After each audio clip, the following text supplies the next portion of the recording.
y bueno, qué sé yo. Ahí está. Bueno, ante todo, bienvenido a todos. Realmente hay muchas amigas que nos acompañan. En este momento, justamente también está acompañándonos Emilia Fernández de Brasil, que es la titular del CAPSUR. Nuestra asociación, le explico al doctor especialmente, porque la mayoría ya nos conoce, es que es una asociación que lleva ya 25 años de existencia. Se fundó en noviembre de 1995, al finalizar un seminario internacional sobre el liderazgo de la mujer, al que fueron invitadas mujeres destacadas de los 4 países del Mercosur. Al finalizar el mismo, se firmó un compromiso, un acta compromiso para crear justamente esta asociación. Porque la idea era justamente pensar nuestras sociedades con perspectiva de género en el marco de la integración regional. La misión esencialmente del Foro de Mujeres de Mercosur por mujeres representativas de los sectores empresarial, sindical, educativo, de la educación y la cultura y de la política. Y justamente trabajar tanto sea los estados como coordinadamente cada punto y programas que son especiales para cada uno de los capítulos. Nosotros le llamamos capítulos, hay un capítulo argentino, uno en Brasil, Uruguay y Paraguay. La importancia de la nuestra es que es una organización multipartidaria, interdisciplinaria, y trabajamos por el desarrollo de los pueblos, la consolidación de la democracia y la integración regional. Bueno, hoy, si bien la pandemia nos trajo muchos problemas en nuestra vida, en medio de todo nos trajo algo que es el Zoom. Por eso tenemos la suerte de poder conectarnos, bueno, con el doctor Giris James, quien está, como todos sabemos ya, en Lima, Perú, y quien nos va a dar una charla pública que él realizó durante la pandemia y viene realizando tanto en su municipio como en sus alrededores. El doctor es abogado, miembro del Colegio de Abogados de Lima, socio fundador de la firma James Dalguerre y Abogados, con estudios de especialización, posgrado y maestría en la Universidad de Perú y en el extranjero, entre ellas la Universidad de Salamanca y de Buenos Aires, con experiencia de más de 18 años en Derecho Internacional, Civil, Comercial y de la Empresa. Es el actual alcalde del distrito de Santa María de la Mancomunidad de Balnearios del sur de Lima. Antes de escucharlo al doctor, tenemos un saludo, no sé si lo podemos poner, que es un video que nos mandó nuestra común amiga Marta Morán Salazar, quien podemos, está muy bajito el sonido, pero esperemos que lo escuchen. Agradecida con la doctora Amalia Matos por la gentileza que tiene de invitarme a esta importante charla para intercambiar ideas sobre políticas públicas y eficientes durante la pandemia. Mi compatriota, el señor alcalde Giris James, también él es un sobreviviente. Muchos colegas acá en Perú fallecieron y él es uno de los sobrevivientes que ha hecho una labor sobresaliente en mi país y me alegro que esté invitado para este importante foro. También quiero enviar un abrazo muy grande a cada uno de ustedes. He tenido la oportunidad de estar en Uruguay, Argentina y Brasil. Bueno, si me quieran contactar, me pueden escribir a mi WhatsApp, más 5199330095. el Guardián de la Paz siempre va a estar asistiendo a todos ustedes, también con la muy seria Mancha Instituto Empresarial. Nos vemos pronto.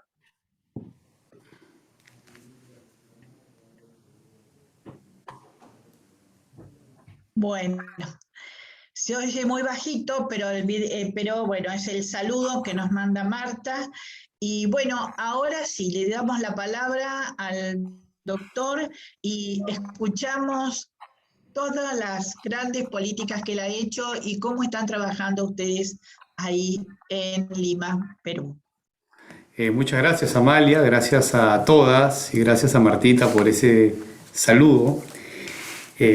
Bueno, quería empezar haciendo una breve reflexión que se me genera luego de ya muchos meses viviendo en pandemia, y es que no puede haber política pública eficiente si es que no hay un lenguaje común entre la ciudadanía y las autoridades. Esa es la premisa que a manera de reflexión me puede quedar a mí como vecino y como autoridad en un distrito y a la vez como presidente de una mancomunidad de distritos vecinos. Dicho esto, quería comentarles que Santa María del Mar es uno de los 43 distritos de Lima Metropolitana. Somos un distrito que tiene una peculiaridad, es un distrito marino costero y tenemos dos zonas de residencia muy marcadas. La zona del balneario, que fue la que generó la creación del distrito hace 59 años, y una zona de residencia permanente denominada Villa Mercedes, que hace que parezca que Santa María del Mar tenga muy pocos habitantes y que en las estadísticas públicas al nivel del macrogobierno seamos como estadística solo 1000 habitantes, cuando en realidad llegamos a ser mucho más que eso. En la zona de residencia permanente, con el crecimiento demográfico, llegamos a ser unos 1500, y en la zona del balneario llegamos a ser aproximadamente unos 5000 a 6000 habitantes. ¿Qué ocurrió en nuestro país y principalmente en la zona costera del Perú y precisamente en la zona de Santa María del Mar?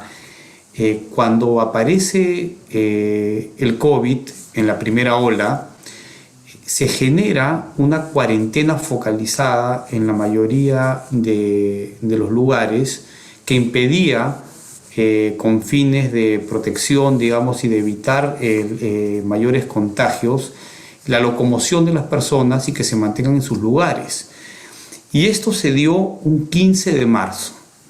15 de marzo del año 2020 se da la cuarentena, curiosamente en un momento de pleno verano. Entonces eso ocasionó que los residentes no permanentes de Santa María del Mar no retornen a sus residencias permanentes en otros distritos mesocráticos de Lima Metropolitana y se queden a residir de manera permanente en Santa María del Mar. Entonces, eso nos cambió toda la dinámica económica, toda la dinámica práctica. ¿Por qué? Porque en la quincena de marzo va terminando el verano para nosotros.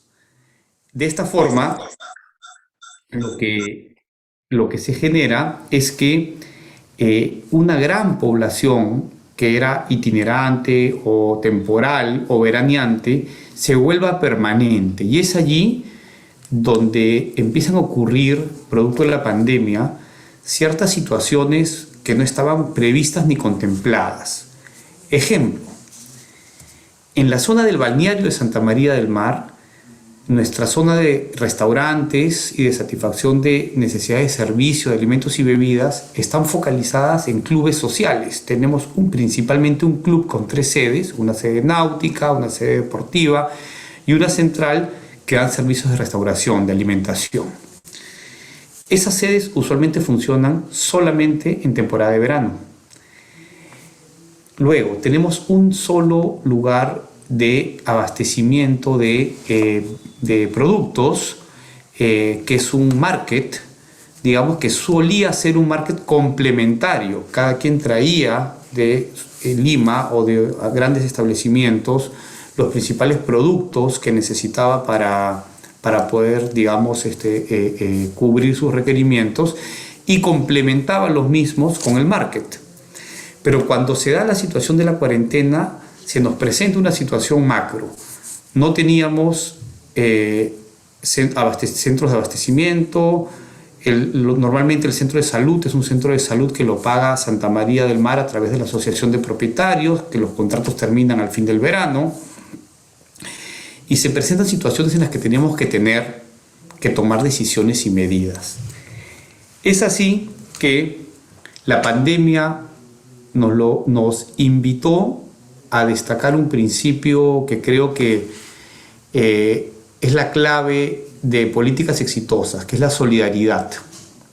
Empezamos a sentir que nos teníamos que dar la mano entre todos, y empezamos a ver cuáles eran nuestras carencias y cuáles eran nuestras potencialidades de poder superar estas necesidades. Entonces, lo primero que hicimos fue recibir o recibidas las normas que dictaba el gobierno nacional desde el Poder Ejecutivo, el máximo nivel de gobierno, de manera transversal al nivel local, analizarlas, interpretarlas y socializarlas con nuestra población, para tener las reglas claras y que sepamos qué podíamos y qué no hacer en el marco de la pandemia. En un principio, y sé que para todos ha sido muy difícil tratar de aceptar políticas públicas que eran perfectibles, pero en Santa María del Mar tomamos la decisión, autoridades y vecinos, de acatar esas normas, porque entendíamos que era la manera de poder protegernos. Entonces, bajo esa premisa,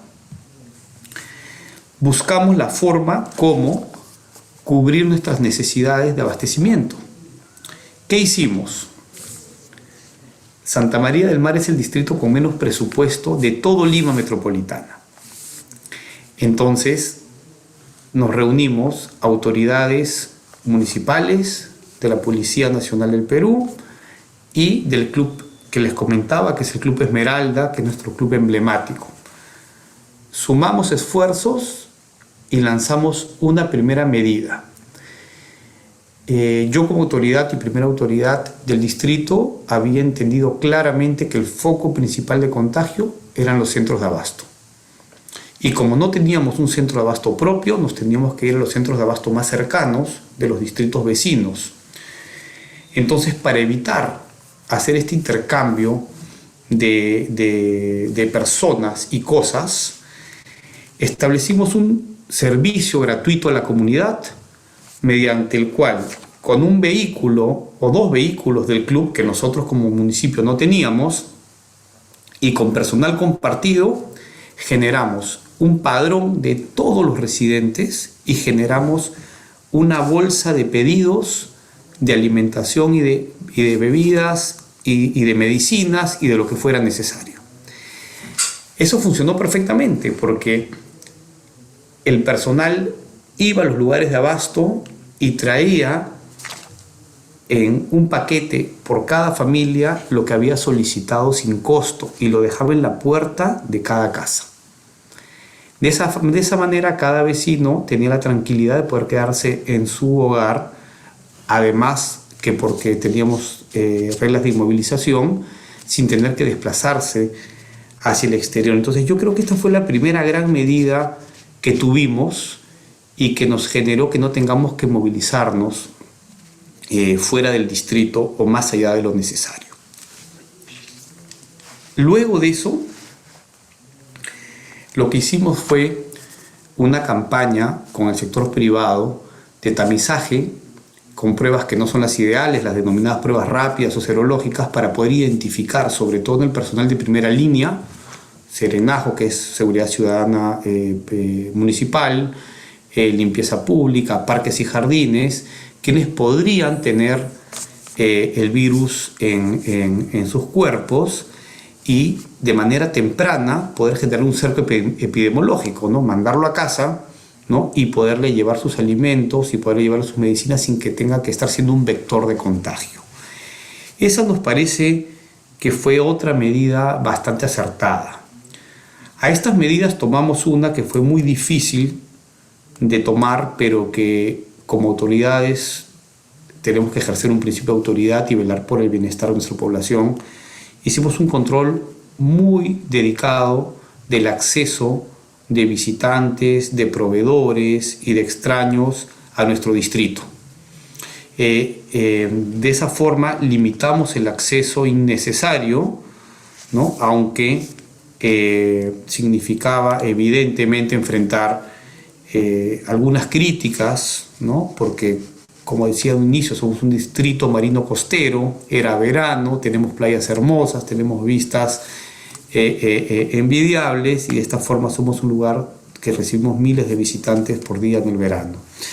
Así que tomamos esta otra decisión que fue en definitiva coadyuvante a que no se genere una cadena de contagios que se empieza a ser incontrolable, como empezó a suceder en otros distritos.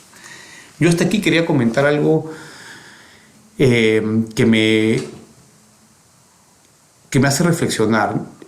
Cuando me presentó Amalia y dijo que yo era presidente de la Mancomunidad de los Balnearios del Sur de Lima, y cuando leyendo el gran trabajo que hacen ustedes y la intención de esa integración regional, nosotros, cuando asumimos la responsabilidad de ser alcaldes en el año 2019, tomamos una decisión que era integrar nuestros distritos. Somos distritos con similares características, con similares potencialidades, con similares necesidades. Entonces nos unimos en mancomunidad 5 distritos, todos vecinos y marino-costeros. Tuvimos reuniones constantes iniciada la pandemia para ver qué medidas adoptábamos en conjunto, cómo nos ayudábamos. Se dieron algunas medidas sociales, por ejemplo, ¿no? Cuando algún alcalde podía conseguir algún tipo de donación para las personas más necesitadas, tratábamos de distribuirlas entre todos, tratamos de ver cómo nos ayudábamos entre todos. Pero curiosamente, en estas reuniones, de 5 alcaldes de la mancomunidad fallecieron 3 de COVID. Ese es un dato bastante, digamos, anecdótico, triste, y que causa mucha reflexión. Yo soy el más joven de todos en edad, y yo pedí a las autoridades del gobierno nacional que se priorice la vacunación de los alcaldes, renunciando yo a la mía para que no pareciera que tenía un interés personal, ¿no? Poniendo por delante mi renuncia a ese derecho, yo planteé, porque ¿qué ocurre? No puede haber una política pública eficiente de manejo contra la pandemia si no se trabaja transversalmente, del gobierno nacional al gobierno local, porque los gobiernos locales, a través de los alcaldes, son quienes tienen el contacto con el pueblo. Y es inevitable que un alcalde gobierne de manera remota, ¿no?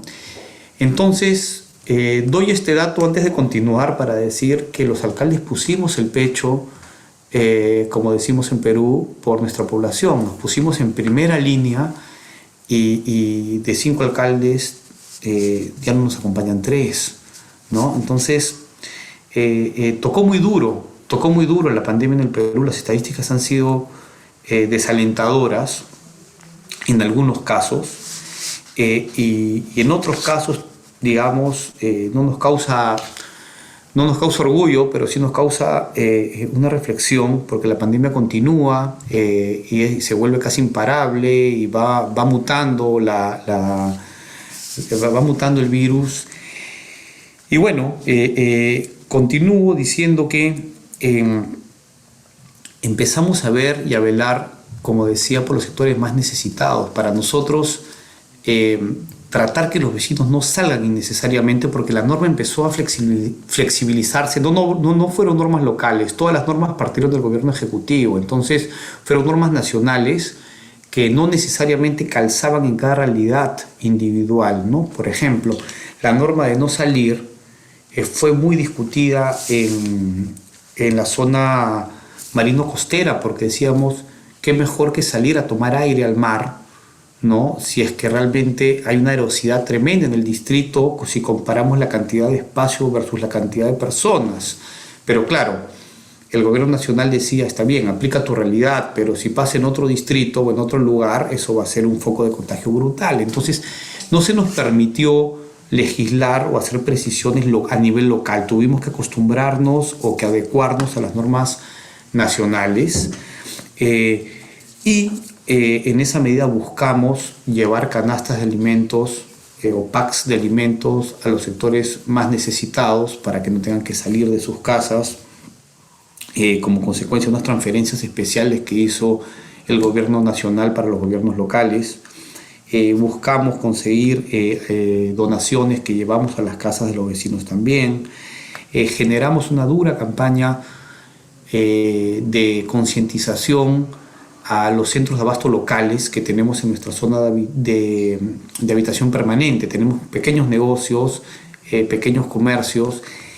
Cuando digo dura, no me refiero al sentido restrictivo, sino todo lo contrario, ¿no? De educación, de concientización, de formación, de uso de alcoholes, de medidas biosanitarias o de buenas prácticas biosanitarias, y nos funcionó bastante bien. Se hicieron campañas cuando los vecinos veían a nuestros grupos de primera línea de trabajo desinfectando las vías, ¿no? Todas las semanas había una desinfección de vías. No conocíamos el virus con tanta claridad como ahora, así que cuando los vecinos empezaron a ver a nuestros trabajadores, que muchos de ellos son vecinos también de la zona de residencia permanente, trabajar muy duro, ya les compartiré luego de esta charla algunas fotos para que puedan entender un poco lo que pasó en Santa María del Mar con imágenes. Cuando vieron a nuestro personal trabajando de esa manera, los propios vecinos se organizaron y empezaron a hacer colectas para darles bonos de reconocimiento a nuestros trabajadores, y todos nuestros trabajadores de primera línea recibieron bonos dinerarios producto de colectas vecinales que fueron lideradas por los propios vecinos y entregadas por los propios vecinos en reconocimiento a su dedicada labor en el distrito. Surgieron algunas iniciativas muy curiosas. Además, tenemos una pareja de vecinos, bueno, varias en realidad, que se dedican al negocio o tienen empresas dedicadas a dar servicios de alimentos y bebidas, ¿no? Restaurantes y tal. Y uno de ellos se ofreció, cosa que funcionó perfectamente, a contactar a los proveedores, más serios y mejor calificados del sector, para que puedan abastecernos a los mejores precios del mercado y de una manera muy organizada. Y se crearon, yo tenía conversaciones diarias, que las tengo hasta hoy, pero eran diarias con mis vecinos a través de grupos de WhatsApp, que como teníamos hasta 250 usuarios, 256, tenía que hacer varios grupos y me comunicaba a diario. Eran miles de mensajes por día y los contestaba a todos para entender qué necesidades podían tener, de asistencia de salud, cualquier problema. Y estábamos en un contacto diario increíble que generó que se hagan grupos de abastecimiento. Y lo que ocurría era, se hacían pedidos estas grandes empresas de cárnicos, de vegetales, de detergentes, puedo decirlo, hasta de vinos y de lo que fuera, y venían con sus camiones. Esta pareja de vecinos recibía todos los pedidos, los porcionaba, los ordenaba, y los vehículos de seguridad ciudadana los iban repartiendo por cada una de las casas. Entonces, esto generó una cadena de apoyo, de solidaridad y de satisfacción de necesidades básicas, que generó que la mayoría haga del seno de su hogar realmente su centro de operaciones, de vida, y que no necesariamente tengan que salir. Entonces, entendimos todos que claramente el vector del COVID éramos nosotros mismos, ¿no? Y que debíamos estar dentro de lo posible los más aislados. Los más aislados. Luego de casi 4 meses se levantó la cuarentena.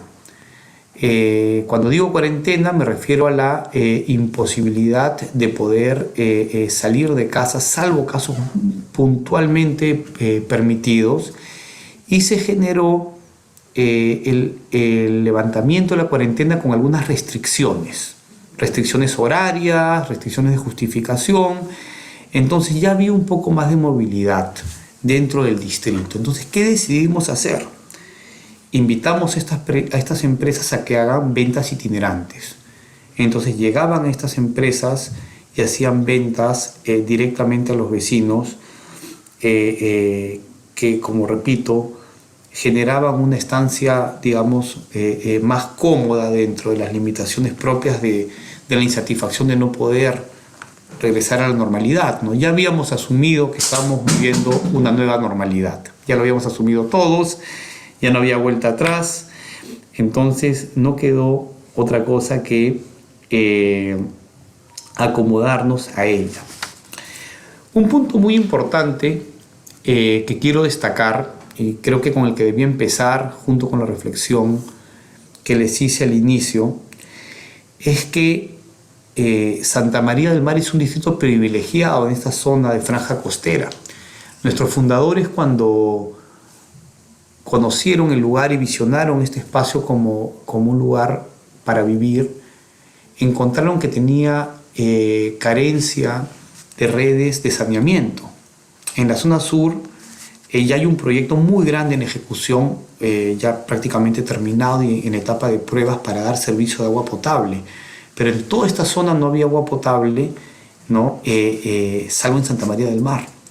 Nuestros fundadores buscaron a 15 kilómetros de aquí un pozo de agua, tendieron 15 kilómetros de redes, hicieron plantas de tratamiento de aguas con las que regamos nuestros parques y se generó un sistema de saneamiento propio que lo maneja nuestra asociación de propietarios. Entonces, debo decir que gran parte de buen manejo no fueron solamente las políticas públicas o privadas actuales, sino también las de quienes nos precedieron, ¿no? De esos visionarios que dijeron tenemos que tener agua y desagüe y saneamiento, por más que parezca de otro mundo no tener agua, pero pasa aquí, pasa en el Perú, en algunos lugares tan lindos como este, y claro, teniendo agua, ¿no? en muy buenas condiciones de calidad, definitivamente podíamos cumplir con las normas de cuidado, ¿no? Podíamos lavarnos las manos, podíamos tener acceso a agua limpia, situación que no ha pasado en muchas zonas de los distritos aledaños, ¿no? Que viven en condiciones menos favorables y que por tanto las posibilidades de contagio son mayores. Así que de alguna manera es lo que yo podría comentarles como lo que sucedió en la primera etapa de la pandemia y lo que consideramos que fueron iniciativas colectivas, comunitarias, de la mano evidentemente con el gobierno local para poder sobrellevar la pandemia. Hoy en Santa María del Mar tenemos el centro de vacunación vehicular más grande de toda la zona sur, bueno, y el único de toda la zona sur, que ha recibido miles de vecinos de la zona, que ahora ya se abrió para Lima Metropolitana, es decir, ya pueden venir ya no solo de la zona sur, sino de Lima Metropolitana a vacunarse. Y bueno, definitivamente con la llegada de la vacuna se han venido flexibilizando las normas públicas a través del gobierno nacional y nos estamos reinsertando a una nueva normalidad un poco más flexible, evidentemente con todas las medidas de cuidado. Y es así como nos encontramos hoy. Hoy nos encontramos en Santa María del Mar y en Lima Metropolitana y en el Perú, con el inicio de una tercera ola, ¿no? Con varios millones de peruanos vacunados y con, digamos, la conciencia de que la situación social, política, económica ¿no? ha encontrado un cambio como consecuencia de la pandemia y a la que nos debemos acostumbrar y a la que nos debemos de acomodar para poder sobrellevarla. Eso es básicamente lo que quería trasladarles como políticas públicas que hemos ejecutado desde Santa María del Mar. No quiero que me pregunten sobre cómo lo hemos hecho, que ha sido sumamente duro, a manera de comentario. Para nosotros, uno de los gastos fijos más importantes es el recojo de residuos sólidos, ¿no? Y en Santa María del Mar existía un servicio para poder recoger los servicios sólidos que funcionaba solo en el verano. En el invierno se hacía de una manera un poco más artesanal, digamos, de una manera más pequeña, porque atendía una sola parte del distrito. Entonces ahora un servicio que debiera tomar 3 meses lo tenemos que hacer por 12, con los mismos recursos, ¿no? Pasa lo mismo con la demanda de los servicios públicos. No es lo mismo atender a una población de verano que atender a una población de todo el año, ¿no? Sin embargo, hemos sido bastante eficientes con el gasto. Hemos logrado récords de recaudación en plena pandemia, donde definitivamente la mayoría de personas se han visto golpeadas en la economía individual, producto de la pandemia, a todos los niveles. Sin embargo, ha habido una conciencia vecinal, comunitaria, de apoyar la gestión, y así hemos podido lograr metas que hoy generan, digamos, o se pueden medir los resultados, ¿no? Eso es un poco la historia hoy, lo que les quería trasladar. Muy agradecido de querer conocer un poco cómo hemos manejado la pandemia en Santa María del Mar, y pues quedo a su disposición por cualquier consulta o algún intercambio, si quieren que les amplíe más sobre algún tema, ¿no? Encantadísimo. Bueno, muchas gracias.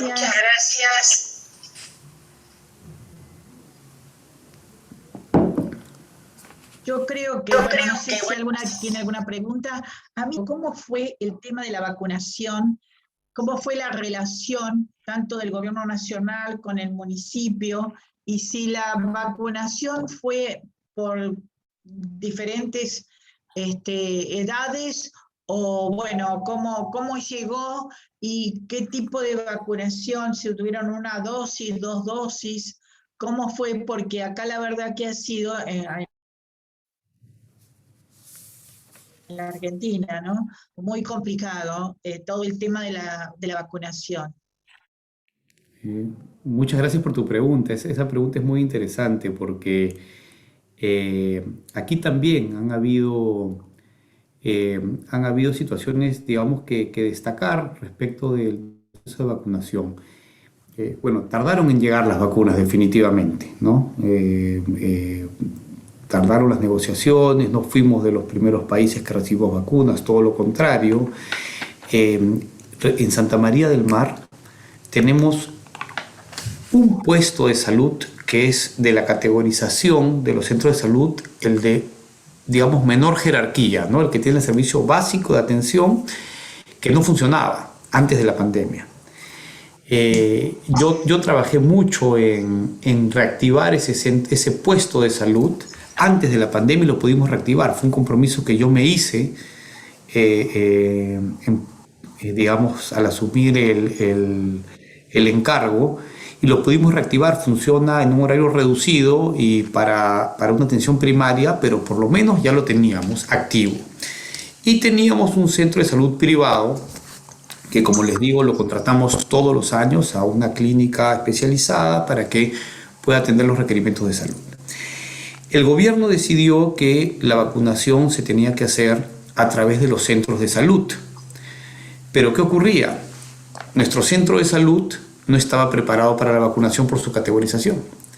Entonces tendríamos que vacunarnos en algunos lugares vecinos. Esa era la primera situación compleja que se presentó. La segunda, que evidentemente no habían vacunas. Y es así que llega un primer grupo de vacunas de fabricación china de la marca Sinopharm, y es aplicada con un criterio de priorización. Se establece un criterio de priorización y el criterio fue que el personal de primera línea de salud, le hace médicos, enfermeras, técnicos, sean los primeros en vacunarse. Y así fue.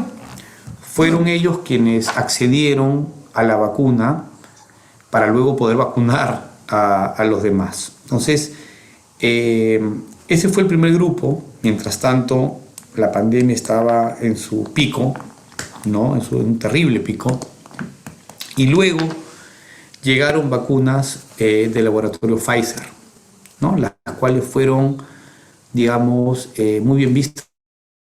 Le generó cierta confianza, ¿no? Respecto de vacunas de otros laboratorios. No me quiero meter en el detalle porque soy abogado de profesión, no médico, entonces no puedo opinar sobre eso. Pero ¿qué ocurría? Ya empezaron miles y cientos de miles de peruanos a viajar para vacunarse al exterior. De pronto, muchos peruanos se habían vacunado con sus propios recursos, tuvieron que salir, los que tenían la capacidad económica para hacerlo, ¿no? A vacunarse fuera. Y luego empezó esta campaña de vacunación. Empezó mediante rangos etarios. Entonces, las vacunas de Pfizer las empezaron a aplicar a las personas que tenían mayor edad, ¿no? Y dejaron las vacunas de Sinopharm para los médicos y personal. Entonces empezaron con mayores de 80 años. Y Santa María del Mar fue un piloto de vacunación porque mucha gente de esa edad está postrada en cama y no puede ir a un vacunatorio. Entonces hicimos un piloto en el Ministerio de Salud, a iniciativa propia, pero con la participación nuestra, y empezamos a hacer la vacunación casa por casa y nos dimos cuenta que era casi imposible hacerlo. ¿Por qué? Porque una vez que se vacuna al paciente hay que esperar un tiempo para ver que no hay una reacción adversa de la vacuna. Entonces allí ya teníamos la pérdida de un piquete de vacunación 40 minutos en un punto y luego ir al segundo era como un poco difícil. Estuvo el viceministro de Salud y yo le planteé allí hacer un vacunatorio vehicular. El viceministro me dijo, ok, mándame un plano, mándame una propuesta y lo veo. A los 2 días me dijo, va, pero lo implementan ustedes. Bueno, tuvimos que implementarlo nosotros en 2 días y el Ministerio de Salud nos proporcionó evidentemente las vacunas y el personal de salud. Y de pronto empezaron a llegar miles de personas. Y ya habían vacunatorios vehiculares en distritos mesocráticos de mucha población en Lima. Y el nuestro se volvió el punto de vacunación, digamos, más importante del sur, de esta zona sur de Lima. Y en efecto, se empezó con rangos etarios, ¿no? Se empezó con rangos etarios y fueron bajando de edad y en edad, hasta haber llegado aproximadamente a los 45 años. Luego llegó un lote muy grande de vacunas de Sinopharm y la política que se está usando hoy, salvo un lugar en el Perú puntual que es un piloto, es que personas de más de 45 años en primera dosis, mujeres embarazadas, personas con síndrome de Down o pacientes oncológicos, entre algunas muy breves excepciones, accedan a las vacunas del laboratorio Pfizer. El resto, en primera o segunda vacunación, salvo que hayan sido vacunados con Pfizer, están siendo vacunados con vacunas Sinopharm. Entonces, se ha ido reduciendo el rango etario y hoy día estamos vacunando a personas mayores de 30 años, ¿no? El problema que se ha presentado es que la demanda de vacunación ha bajado tremendamente.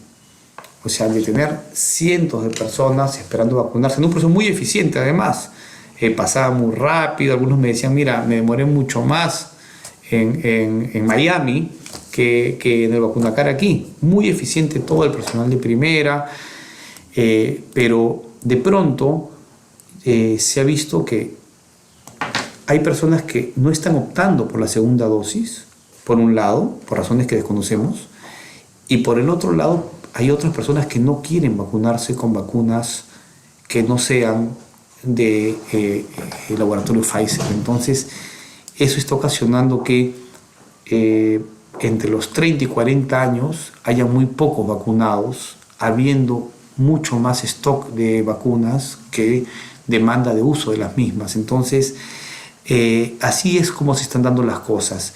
Ya la mayoría de puestos de salud, incluso el nuestro, está habilitado para vacunación, y así, digamos que en casi todos los puntos de salud públicos y algunas clínicas privadas, ¿no?, que han hecho convenio con el Ministerio de Salud, están haciendo vacunación, en todos los casos gratuita.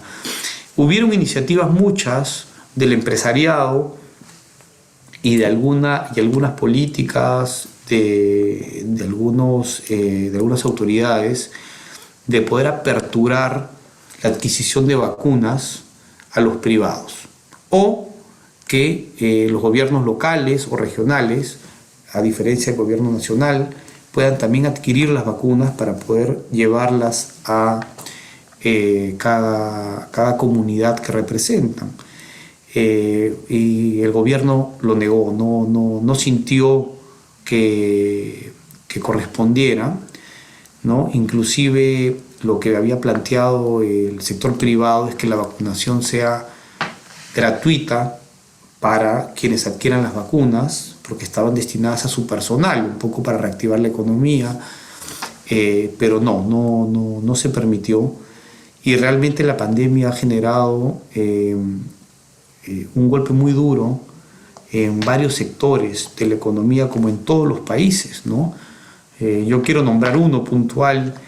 La gastronomía en el Perú se había vuelto una actividad bandera, y el crecimiento exponencial de todo tipo de oferta gastronómica, de pequeños negocios locales hasta restaurantes de lujo, se había vuelto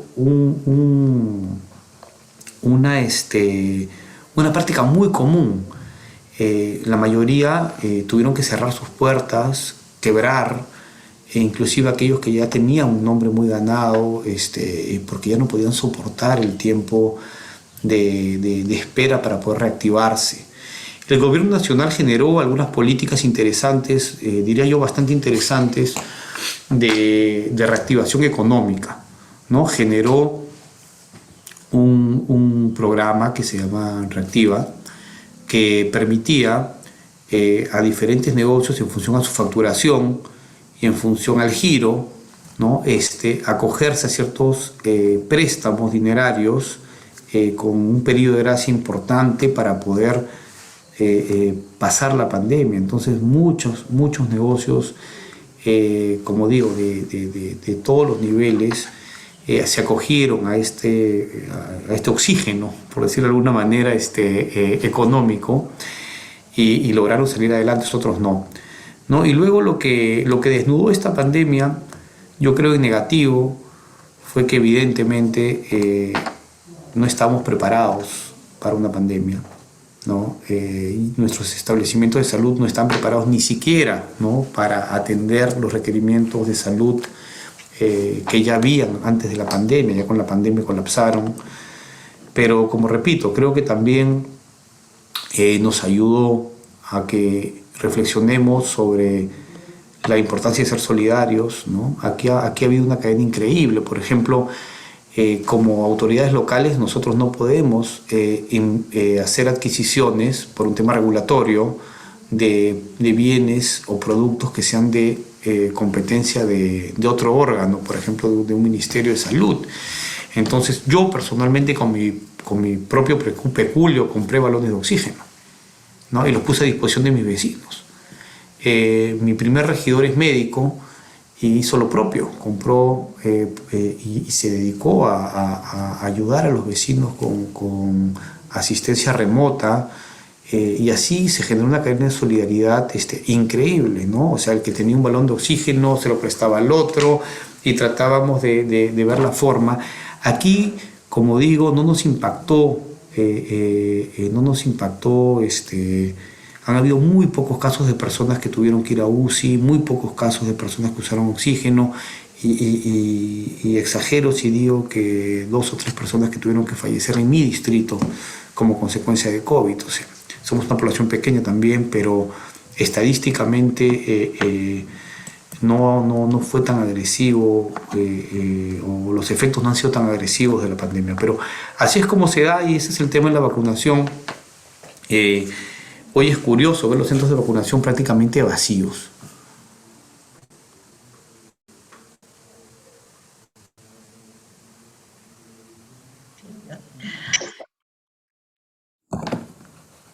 Muy, muy interesante, la verdad. Bueno, nosotros acá hemos tenido muchos problemas, ¿no? Y justamente la vacuna Sinopharm es la que más ha abundado, sobre todo en la ciudad de Buenos Aires. Con el vacunatorio y la solidaridad, porque la verdad eso es un ejemplo ciudadana, ¿no? Que a veces hace tanta falta. No sé si alguien quiere hacer alguna pregunta, pagada, porque se nota que está muy mal la conexión, pero no sé si quieren hacer alguna pregunta. Yo quiero hacer una pregunta, Amalia. Doctor, Dale, Vero. mencionó como punto importante el tema de los residuos sólidos en cuanto en esta nueva gestión del municipio, ¿no? Y en cuanto a ese tema, ¿no vieron la posibilidad de hacer algún tipo de capacitación a los vecinos en cuanto a el manejo de los residuos, con todo lo que tiene que ver con residuos reciclables o con el compostaje, el tema de todo lo que es la economía circular, ¿no? Que de esta manera se logra reducir en gran manera todo lo que tiene que ver con la basura, ¿no? Bueno, me encanta tu pregunta, porque así mismo fue. Yo siento que hay cosas que destacar de la pandemia, y por ejemplo yo creo que hubiera sido quizás un poco más difícil llegar a ejecutar exitosamente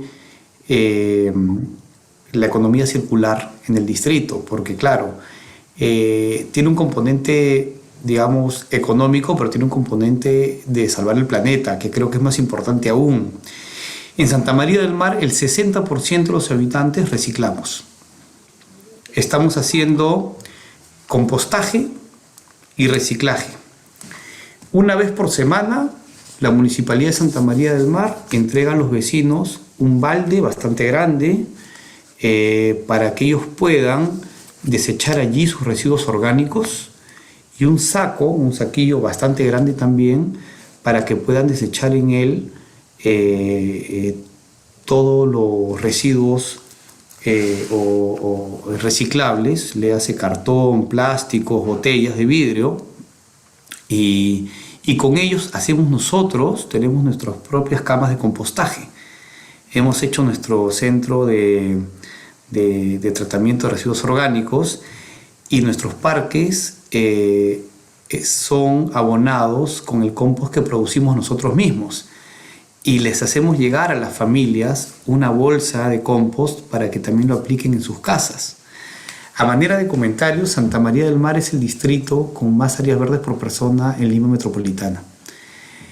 Y para mí es un orgullo tremendo, ¿no? Porque es algo en lo que yo he trabajado muchísimo y he creado una conciencia. Digo aunque soy una personalista, porque así ha sido. Tenemos huertos urbanos, por ejemplo. Hemos generado huertos urbanos, hemos generado bosques urbanos. Ahora mismo estamos por ejecutar un bosque urbano de 8.000 metros cuadrados en el medio del balneario, que va a ser un olivar fantástico.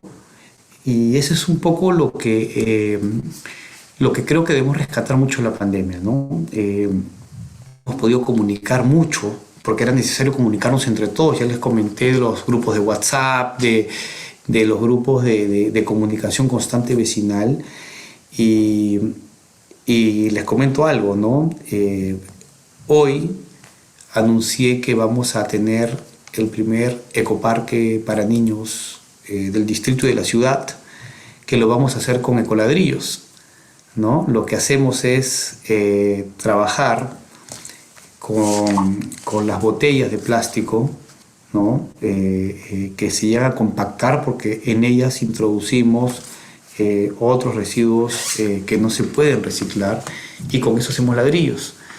Así que vamos a ejecutar este parque con ecoladrillos, que es una iniciativa que a mí me encanta, ¿no? Y sí, en efecto, hemos generado esa cultura de reciclaje, de cuidar el medio ambiente, de conciencia medioambiental.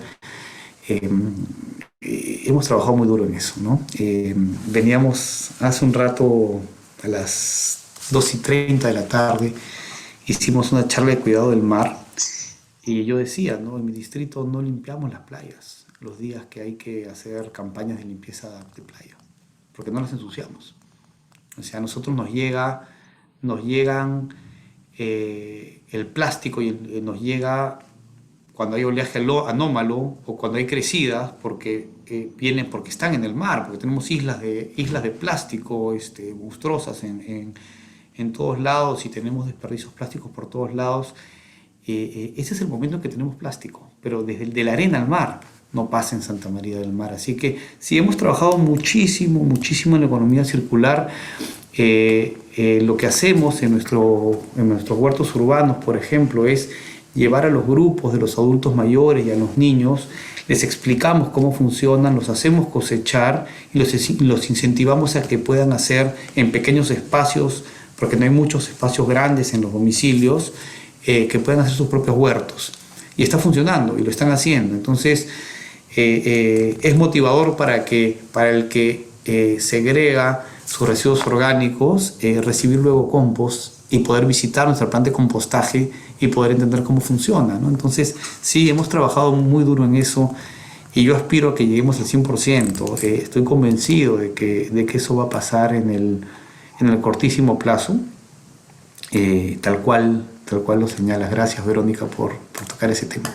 De nada, Bueno. y los felicito por la iniciativa, y realmente es lo que deberían hacer todos los municipios, ¿no? Pero creo que es un poco en el mediano plazo, todo va a llevar a eso, porque hoy la cresta de la ola tiene que ver con el medio ambiente y la sustentabilidad, así que lo felicito por ser un pionero en esto dentro de su municipio. Muchas gracias, muchísimas gracias. Adriana creo que quería hacer una pregunta. Adriana, vos querías hacer una pregunta. ¿Qué tal? Buenas tardes. Bueno, mucho gusto por este encuentro, en esta reunión.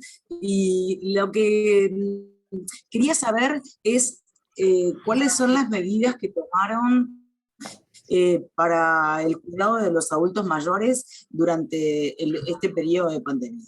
Gracias. Gracias, Adriana. Nosotros tenemos un área dentro de la Gerencia de Servicios Públicos que se dedica al adulto mayor, ¿no? Es el Centro de Adulto Mayor, y tenemos empadronados a todos los adultos mayores del distrito.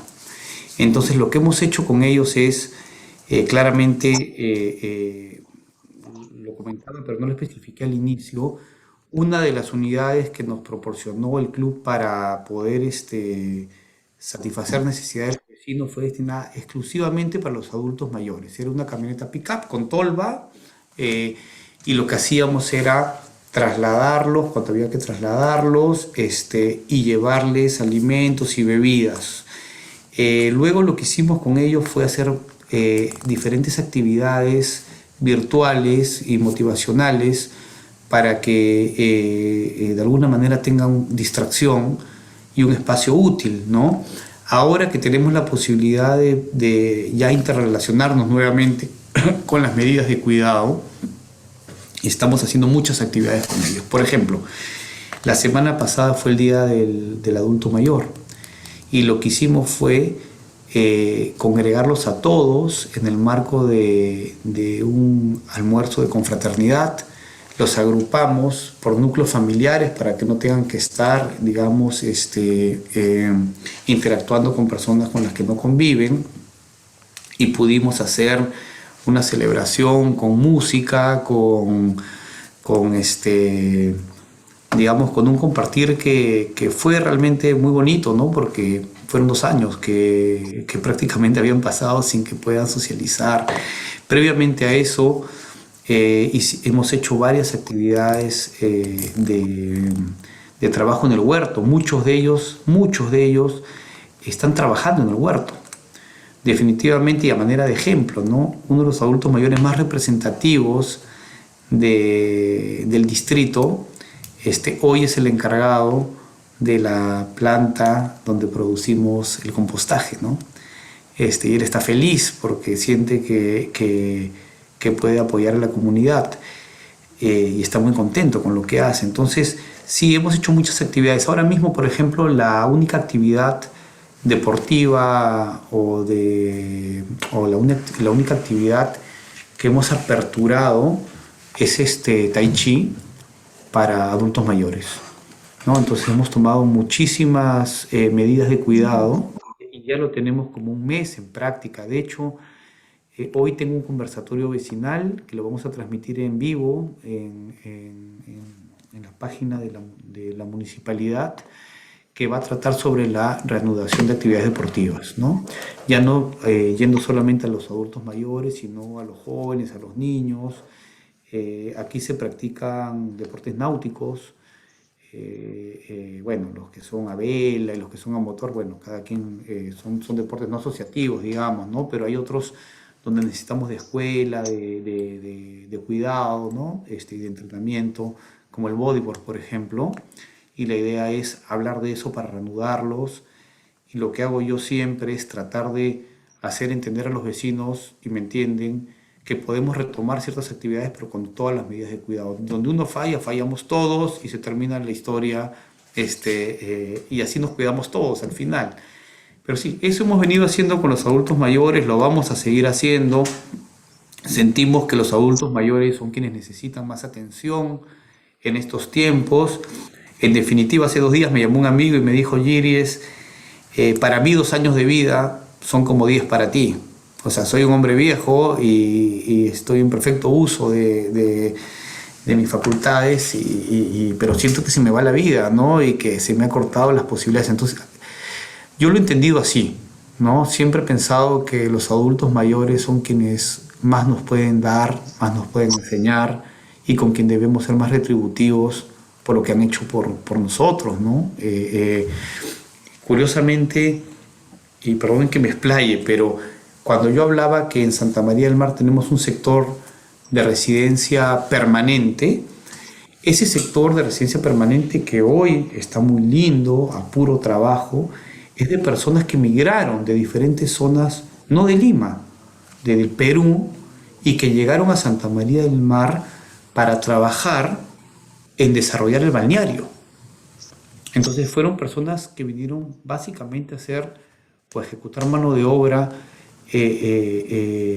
para poder desarrollar un balneario, y que finalmente tuvieron como retribución de quienes en su fecha fueron autoridades, un espacio importante de residencia que fue entregado a cada uno de ellos en reconocimiento a la labor que hicieron por el balneario. Entonces, ellos hoy dejaron una segunda, una tercera generación, ¿no? Para nosotros es loable la labor que hicieron, ¿no? Sus hijos hoy ya se dedican a otras actividades, han tenido la oportunidad de acceder a niveles de estudios superiores, universitarios, diferentes, ¿no? Pero partió por ellos, por esos adultos mayores que dieron su vida por Santa María del Mar. Y estamos siendo bastante retributivos, con actividades muy lindas, se congregan, se ven entre ellos nuevamente. No es lo mismo estar en un Zoom. Yo me siento absolutamente agradecido y digamos, en una charla bastante grata para mí, espero que para ustedes también, pero no es lo mismo que poder interactuar personalmente y directamente. Así que estamos retomando actividades físicas presenciales con todas las medidas de cuidado, y nos está funcionando muy bien. Bárbaro. Doctor Giries. Muy Amalia, interesante. Sí, si pudiera, me gustaría felicitar el alcalde, el doctor. sí, sí. ¿Puedo? Bueno, Tranquilo. muchas gracias, doctor. Yo soy de Brasil, yo soy la presidenta del fórum aquí en Brasil. Y bueno, y hablo un portuñol, aquí se fala un portuñol porque no se habla bien el español y se busca hablar por la comprensión, pero estoy hablando directamente de la capital nacional, Brasilia, que es la capital de Brasil, ¿no? Nuestro país, doctor, le felicito por su charla, por sus acciones, por su dedicación y solidaridad a su pueblo, porque mismo siendo una ciudad pequeña, ahí mismo es que el amor de las personas, de los políticos, ¿no?, de los gobernantes, se puede llegar más próximo a las personas. Brasil es muy grande. Tenemos más de 200 millones de personas, más de 5.000 ciudades o departamentos, como tal vez usted entienda. Y tuvimos más de 580.000 personas que perdieron la vida por la pandemia, por el COVID. Entonces, pasamos así, todavía estamos pasando momentos muy tristes, porque en todas las familias prácticamente perdemos personas, familiares, como yo perdí también, amigos, amigas, compañeras de luchas, mujeres muy importantes y hombres incluso de nuestro país. Cuanto a las vacunas que usted colocó muy bien, para los empecilhos, las dificultades, aquí en Brasil nosotros estamos con más de 60% de las personas vacunadas con la primera dosis y un 30% con las dos dosis, ¿no?, con la segunda dosis. Em algumas ciudades aqui de Brasil, para conhecimento de todas as companheiras e de senhor também, já estão sendo vacunados jovens a partir de 12 anos, 12, 13, 14, 15, 17. Então, estamos nessa luta, não? Em todo o mundo e também em nosso continente. Me gostaria, aqui em Brasil, me gustaría dos aspectos. Le cumplimento mucho, le felicito por la temática de reciclaje. Es muy bueno, es muy importante para salvar nuestro planeta. Brasil vive momentos de grandes dificultades de sus florestas, de sus campos, por las queimadas, ¿no? Pero dos temas están así desculpe que me faltou falar, mas vieram, me ajude, Amália, vieram, né? Son la educación de los niños y de los jóvenes, que tuvo que ser a distancia, y que también es muy cuestionable, ¿no?, por las dificultades, hasta del maestro, de niños y jóvenes que no tienen los equipamientos, no tienen internet. Entonces, me parece que la educación, yo soy maestra, hoy jubilada, pero toda mi vida trabajé con la educación, ¿no? Y soy política también porque tuve 22 años de parlamento. Fui edil por 10 años, fui senadora de Brasil, fui diputada nacional y también fui ministra de Brasil de política para las mujeres. Entonces, la educación y la violencia, principalmente la violencia doméstica, aquí en Brasil tuvimos assim un gran aumento y una gran preocupación actual. ¿Cómo usted podría me decir cómo está viendo la educación a distancia y la cuestión de violencia, tanto de la sociedad en general en su país, en su región, en su ciudad, departamento, como la violencia doméstica, que es muy terrible aquí en Brasil, principalmente contra las mujeres y las personas más desasistidas. Felicito más una vez a su explanación y acima de todo, su dedicación para mejorar la vida de su pueblo, que esto es, en última instancia, lo que la política debe buscar. Mucho gusto en conocerlo. Muy obrigada. Muchas gracias. Bueno, yo quiero partir diciendo que pienso que si queremos cambiar un poco el mundo, tenemos que meternos de alguna manera en política, ¿no? Y Emilia, tu tiempo, el tiempo entregado a la política, claramente marca esa diferencia de dar el paso, ¿no? Es fácil criticar todo y no hacer nada, ¿no? Y eso genera que las cosas estén como están. De alguna manera lo que hago yo con pasión, como la mayoría de cosas que hago, o todas, a mí me inspira a generar un mejor lugar para vivir. O sea, en este planeta vamos a vivir y morir todos, ¿no? Y yo quiero un mejor lugar para vivir para mis hijas y para mi comunidad, pero si no hacemos las cosas, nadie las va a hacer por nosotros. Así que sí, en efecto, creo que debemos pasar a la acción. Y es lo que me tocó hacer a mí, ¿no? Yo soy alcalde desde el 1 de enero del 2019. Es primera vez que me postulo. No soy partidario. Yo vine invitado por un partido político porque no soy miembro de ningún partido político y gané la elección. Gracias a la confianza de mis vecinos, que no se ha visto defraudada. Y por eso hemos hecho una comunidad diferente en Santa María del Mar. Definitivamente el tema de la educación de los niños y los jóvenes se ha visto absolutamente impactada, ¿no? Yo puedo comentar mi caso personal. Yo tengo 2 niñas, una de 9 años y una de 6. La de 6 ingresó a la primera etapa de educación, que es el equivalente a un jardín, ¿no? Y la mayor estaba en primer año cuando vino la pandemia. Gracias a Dios, yo soy una persona creyente, yo podía llevar a mis hijas al que yo consideraba a la mejor escuela del Perú. A diferencia de otros países, la educación en Perú se ha convertido en un privilegio y hasta ciertamente elitista, ¿no? El acceso a la educación es muy complejo en todos los niveles. Las escuelas públicas tienen muchas limitaciones, al igual que las universidades. Entonces, la mayoría de personas que pueden optar por una mejor educación para sus hijos buscan ir a la escuela privada contra la escuela nacional en muchos casos, ¿no? Y siempre con la premisa que la excepción hace la regla. Yo lo pude ver. Cuando llegó el COVID, yo empecé a ver un primer problema. Mis hijas estaban en lo que podría ser la mejor escuela del Perú, pero tengo 2 hijas, una sola madre, ¿no?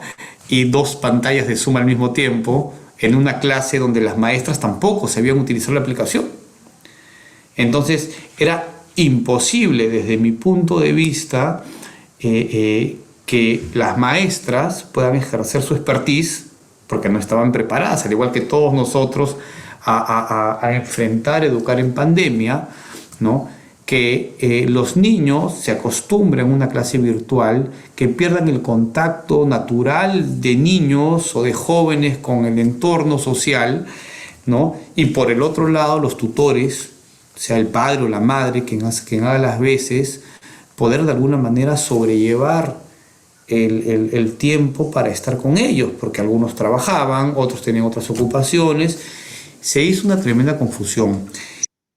Hoy ha mejorado mucho por la experiencia, pero yo creo que esta generación de estudiantes en la primera etapa, ¿no? Los niños y los jóvenes, definitivamente enfrentan un reto de haberse tenido que educar en este experimento, ¿no? de escuela. Yo tuve que tomar una decisión y se las comento, ¿no? Yo podía dejar a mis hijas en esta escuela, que como le digo, podría ser la mejor escuela del Perú, probablemente, o entre las 2 mejores, y opté por otra opción de enseñanza, ¿no? En el Perú hay una institución educativa que hace 30 años o más tiene la modalidad de educación a distancia. Y lo tiene muy desarrollado porque es una institución civil, pero digamos de una asociación civil que depende de una de las Fuerzas Armadas. Entonces, esta Fuerza Armada, que concretamente es la Marina de Guerra del Perú, ¿no? Tiene un colegio que es civil, administrado por personal, digamos, que ya no está en actividad, que tiene clases presenciales y no presenciales, que ya estaban pensadas en aquellos oficiales que eran destacados a diferentes lugares del mundo y sus hijos tenían que irse con ellos y por tanto no podían tener una escuela fija.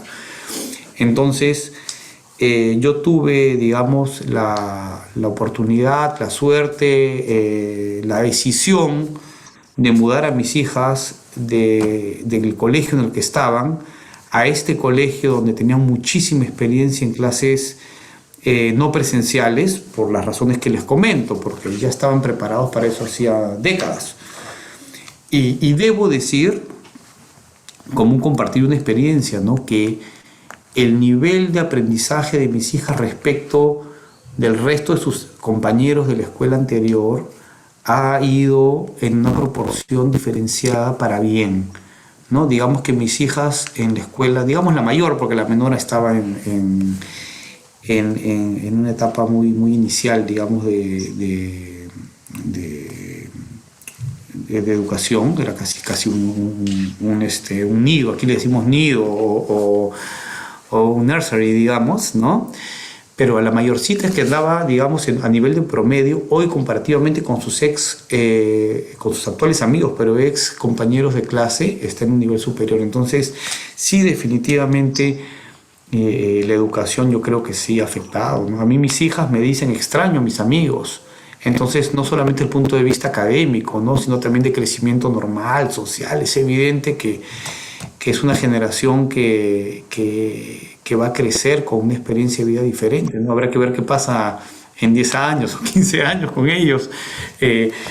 Y respecto a la violencia doméstica, en mi distrito no hemos podido detectar, salvo un caso puntual, mayores casos de violencia doméstica, pero es evidente y visible que la violencia doméstica se ha tenido que haber definitivamente acrecentado, ¿no?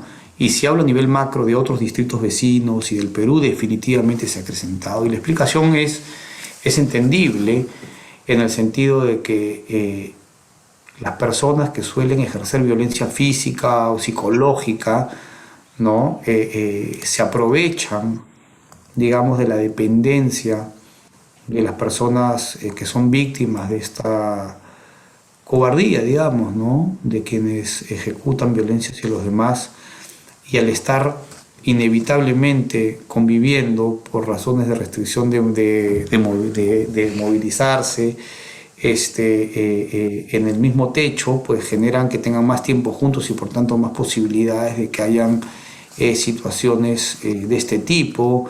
Si a eso le sumamos la pérdida de trabajo de muchas personas, el estrés, la dedicación al alcohol y otros factores que, digamos, no es un tema de mi especialidad, ¿no? Pero que se me ocurren, definitivamente sí, creo que la pandemia ha generado, yo siempre digo, ¿no? Más divorcios que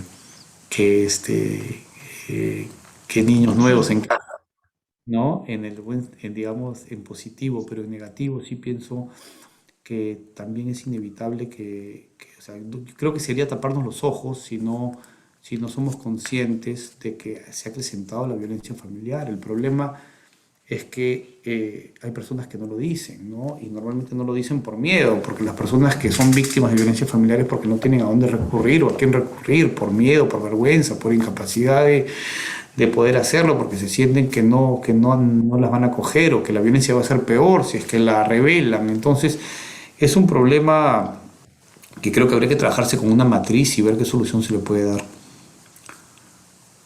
Bueno, Bueno, no sé si hay alguna otra pregunta, pero la verdad que ya lo hemos agotado. No, Está muy interesante todo, la verdad que una maravilla.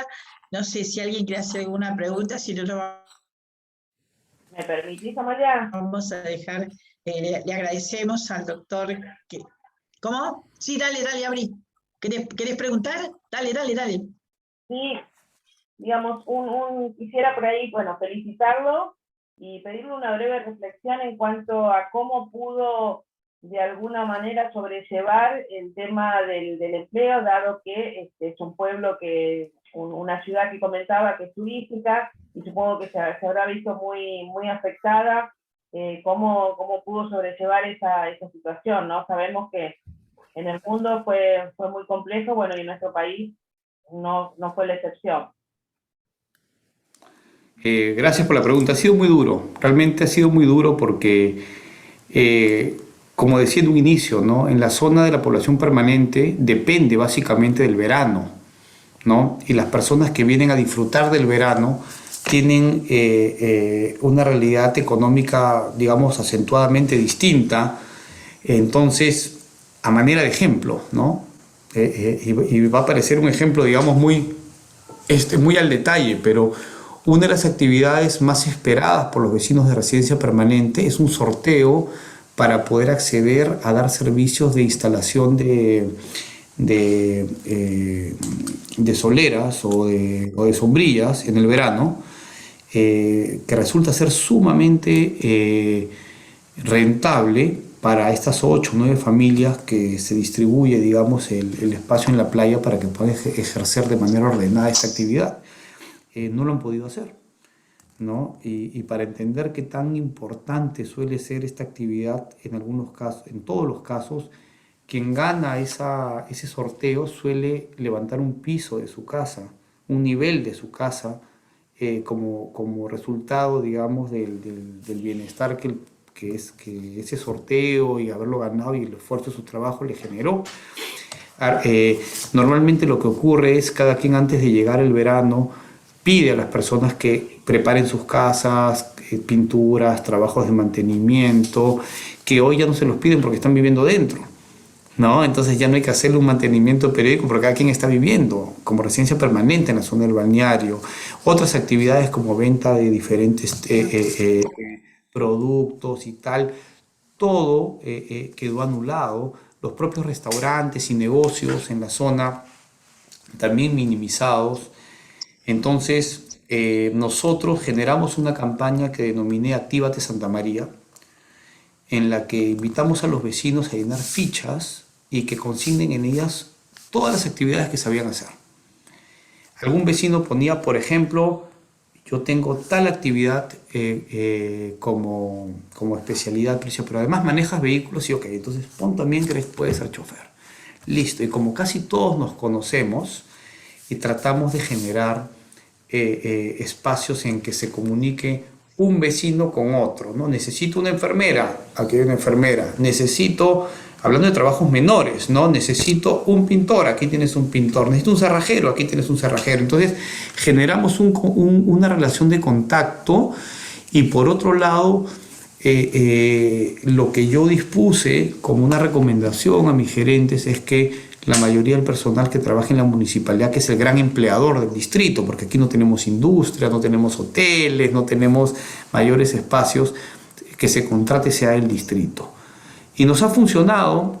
Hoy la mayoría de trabajadores son del distrito.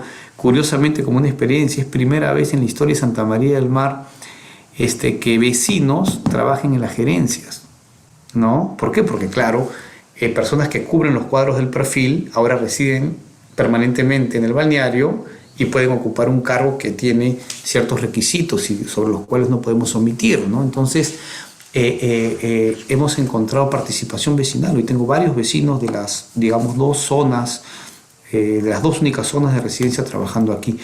Y definitivamente eso no ha sido una sustitución de la generación de actividades económicas, pero de alguna manera ha podido ser un paliativo. Ha podido ser un paliativo que hemos tratado de cubrir con algunas cosas, ¿no? Por ejemplo, aquí tenemos unos cuantos productores de unas cuantas avícolas muy grandes en Perú. Ellos vienen a vender directamente a los precios del mercado más bajos. Lo mismo pasa con las distribuidoras de ciertas otras cosas que una vez por semana o cada 15 días llegan y ponen sus vehículos y hacen una distribución. Entonces, de alguna manera eso impacta en la economía de manera favorable, ¿no? Hay vecinos que, por ejemplo, tienen centros de abasto pequeños y compran muchísimos productos y luego en el resto de la semana los van vendiendo de a pocos a los propios vecinos. O sea, no se llega a convertir en una competencia, sino complementa un poco. Entonces, hemos tratado un poco eso. Aquí, como digo, no hay mayores negocios ni industria como para tratar de colocar o buscar colocar vecinos en diferentes puntos, y definitivamente sí ha habido un impacto, ¿no? La ventaja que tenemos es que tanto el centro poblado denominado Villa Mercedes como el balneario, digamos, han sido muy pujantes y se han sabido acomodar un poco a la economía, al extremo que este centro poblado lo estamos transformando ya políticamente como una urbanización, ¿no? Porque ya cuenta con todos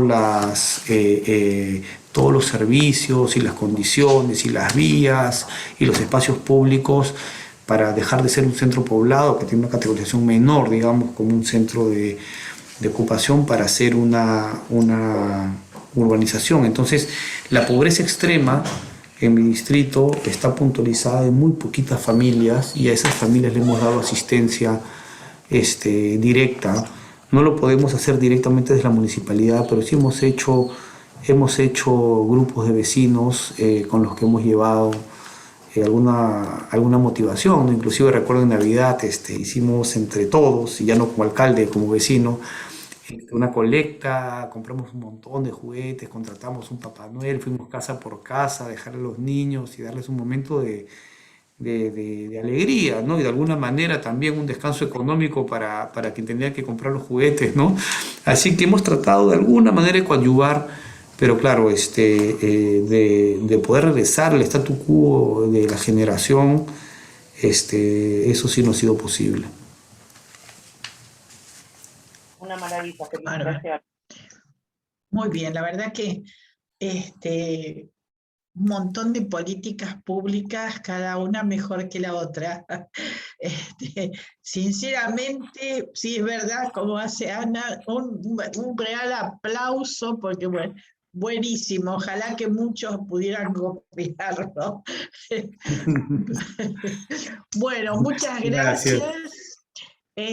Ha sido maravilloso, porque la verdad nos has enseñado muchas cosas y hemos hablado de todo. Así que muchísimas gracias, muy agradecidas. Bueno, y agradezco a todas las que se conectaron. Y bueno, para la próxima ya les vamos a mandar la invitación. Muchas gracias, doctor, y felicitaciones nuevamente. Gracias a ustedes, me encantó que se repita Vale. y seguimos en contacto. Que les vaya muy bien. Gracias. Ahí estamos, a ver, estamos ahí, estamos.